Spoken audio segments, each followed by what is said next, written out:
ఉమ్, అలాంటి లైజనింగ్ ఉద్యోగంగా ఉన్నాడు. ఉమ్, ఆ లైజనింగ్ ఉద్యోగానే వైవి సుబ్బారెడ్డికి కూడా పరిచయం. ఉమ్, తర్వాత ఏదో ఆర్థిక ఇబ్బందులని అడిగితే వేమిరెడ్డితో చెప్పి డబ్బులు ఇప్పించాడు అతను.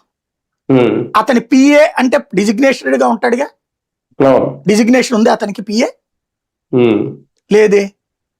అతను ఆ పరిచయాలతో ఏం చేశాడో తెలియదు.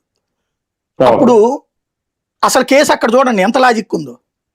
Vemireddy Prashanth Reddy TTD board member, ఉమ్, వేమిరెడ్డి ప్రశాంత్ రెడ్డే ఆ ప్రొక్యూర్మెంట్ కమిటీలో కూడా మెంబర్. ఉమ్, ఇప్పుడు తెలుగుదేశంలోకి వచ్చింది ఆవిడ. ఓకే. ఆ ఉమ్, వేమిరెడ్డి కుటుంబం తరపునే కదా ఇతను డబ్బులు నెల నెల డబ్బులు వేసింది. వైవి సుబ్బారెడ్డి చెప్తే మేము డబ్బులు వేసామని చెప్పారు ఇప్పుడు వీళ్ళు. అవును, అవును. కానీ ఉమ్, అక్కడ ఎవరు ప్రొక్యూర్మెంట్ కమిటీలో ఆమె ఉంది, ఇది జరిగింది అక్కడే ఉంది. అవును. ఇప్పుడు వీడు వైవి సుబ్బారెడ్డి పేరు చెప్పి బెదిరించినట్ట, వేమిరెడ్డి పేరు చెప్పి బెదిరించినట్ట అదే కదా. ఉమ్, అది తెలియదు. కానీ ఉమ్, అక్కడ వైవి సుబ్బారెడ్డి పిఏ అనే పాయింట్ ని ఎస్టాబ్లిష్ చేశారు. అవును.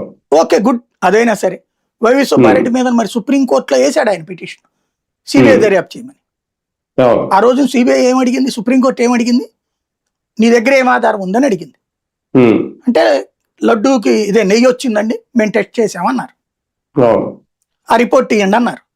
ఉమ్, ఇది ఎప్పుడు వచ్చింది, నిన్నగాక మొన్న కదా అని అడిగారు. ఉమ్, అవునండి అన్నారు.